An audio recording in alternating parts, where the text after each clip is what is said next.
Welcome to my maths class. Maths for competitive examinations. Daily one question. Today's question is question number 13.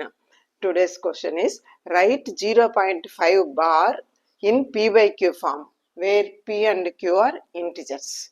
Here 0.5 bar ను P by Q form లో రాయాలి. 0.5 bar అంటే 0. ఈ bar కింద ఉండే number continuous recurring అనమాట, అలా వస్తూనే ఉంటుంది. అట్లా ఏదైనా ఒక నంబర్ రిపీట్ అవుతూ ఉంటే ఆ నంబర్ పైన బార్ పెట్టి ఇట్లా షార్ట్గా రాస్తామన్నమాట. ఇప్పుడు దీన్ని పి బై క్యూ అంటే ఇంటిజర్స్ పి అండ్ క్యూ రెండు ఇంటిజర్స్ యొక్క నిష్పత్తి లేదా భిన్నంగా ఎలా రాస్తాము. సపోజ్ మనకు 0.5 ఉందనుకోండి, దాన్ని పి బై క్యూ ఫామ్లో ఈజీగా రాయొచ్చు. 0.5 is equal to 5/10, that is equal to cancel చేస్తే 1/2 వస్తుంది. P by Q 1 and 2 are integers, అది చాలా ఈజీగా ఉంటుంది. ఇప్పుడు 0.5 బార్ అంటే 0.5 bar is equal to 5/9. 0.5 bar is equal to 5/9. రెండో లెక్క. ఇప్పుడు 1.2 బార్ను పి బై క్యూ ఫామ్లో రాయాలి. అది అలా రాయాలి. 1.2 బార్ అంటే ఫస్ట్ 1.2222 ఎట్సెట్రా అనమాట. సరే, దీన్ని పి బై క్యూ ఫామ్లో రాయాలి.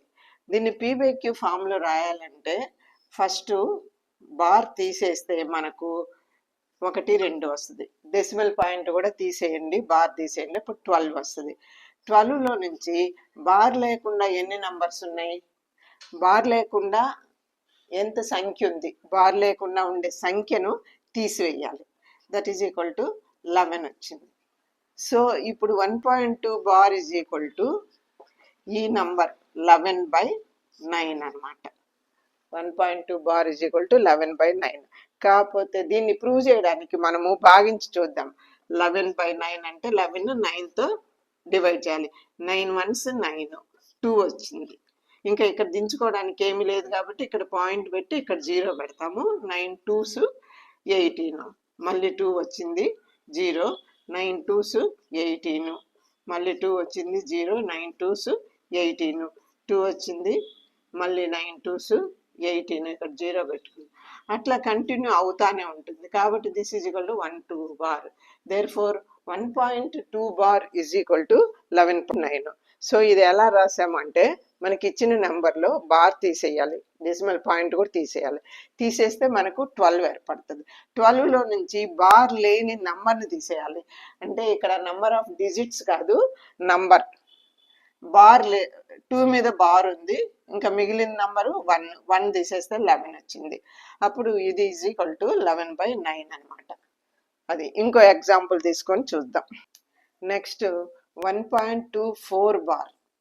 4 మీద మాత్రమే బార్ ఉంది. దీన్ని ఎలా రాయాలి అంటే బారు డెసిమల్ తీసేస్తే మనకేమొస్తుంది, 124 వస్తుంది. 124లో నుంచి బార్ ఉండే నంబర్ కాకుండా మిగిలిన సంఖ్య డెసిమల్ కూడా తీసేస్తే 12 వచ్చింది కదా, 12 సబ్ట్రాక్ట్ చేయాలి.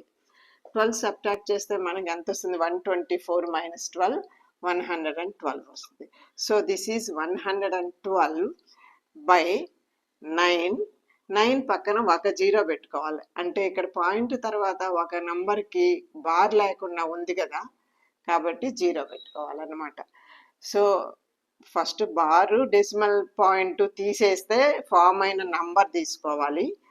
దాంట్లో నుంచి బార్ ఉన్న నంబర్ తప్ప మిగిలింది తీసేయాలి, 12 తీసేయాలి. అది న్యూమరేటర్గా వేసుకోవాలి. Divided by 9.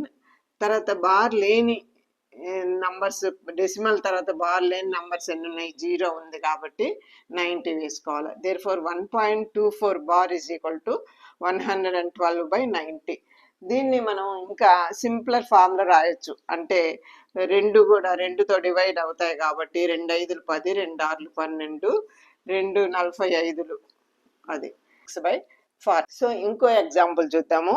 1.24 బార్ అంటే ఇక్కడ 24 రెండిటికి బార్ ఉంది. అంటే 1.24 24 24 ఎట్సెట్రా ఉంటుందన్నమాట. ఇప్పుడు దీన్ని ఎలా రాయాలంటే బారు పాయింట్ తీసేస్తే మనకు 124 ఫామ్ అయింది. దీంట్లో నుంచి బార్ లేని సంఖ్యను తీసేయాలి. బార్ లేని సంఖ్య అంటే 1. సో 1 తీసేస్తే 123 అయిపోతుంది. దేర్ఫోర్ ఆ నంబర్ ఏమవుతుందంటే 123 డివైడెడ్ బై 99. ఇక్కడ బార్ ఎన్ని సంఖ్యల మీద ఉంది, ఎన్ని అంకెల మీద ఉంది, 2 అంకెల మీద ఉంది కాబట్టి 299 వేసుకుంటాము. ఇక్కడ డెసిమల్ పాయింట్ తర్వాత బార్ లేకుండా ఏ నంబర్స్ లేవు కాబట్టి 0 రాదు. కాబట్టి 1.24 బార్ ఈజ్ ఈక్వల్ టు 123/99. ఇది కూడా మనం సింప్లిఫై చేయొచ్చు, ఎందుకంటే రెండు కూడా 3తో డివైడ్ అవుతాయి. సో 3 3s 9, 3 3s 9, ఇక్కడ 3 4s 12, 3 1s, సో 41/33 అనమాట. ఈ 1.24 బార్ ఈజ్ ఈక్వల్ టు 44/33. ఆ విధంగా మనము డెసిమల్స్ ఉండే నంబర్లని p/q ఫామ్లో రాయొచ్చు.